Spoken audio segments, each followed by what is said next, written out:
What or who inspired you to pursue a career in science? There is an answer to this, and it is my 7th grade science teacher. So it just reinforces how important teachers are. We had to write a term paper in science, and we were told about that at the beginning of the year. I went right down to him. He took me into this little back room behind his classroom and said, "Why don't you write it on twins?" So that was the beginning of genetics for me, and in some ways, I've never looked back. What leadership style do you adopt to run your group?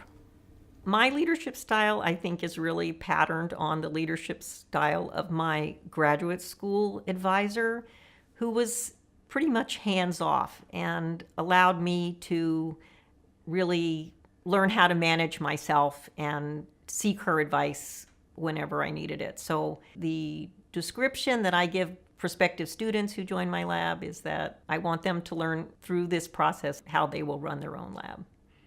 What, if any, barriers did you come up against in progressing your career, and how did you overcome them?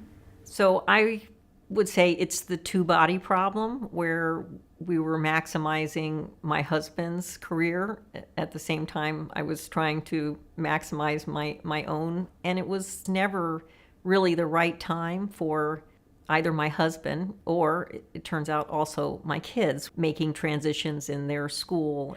If there were any barriers, that's the choice that I really willingly made. And I don't think that it harmed me in any way, but it's a choice that I think women often make for their family.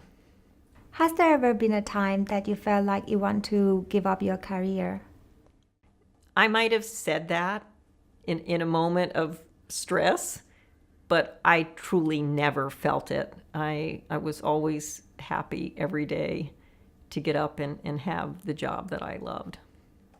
What message would you give to junior researchers embarking on a scientific career?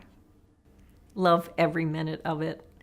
I have absolutely loved my career as a human geneticist, and I can tell you, when I sit on a plane and become engaged in a conversation with a person that I don't know and they ask me what I do, I want to jump into their seat with them, because I want to tell them how happy I am to be a human geneticist, and that it's just been a fabulous career.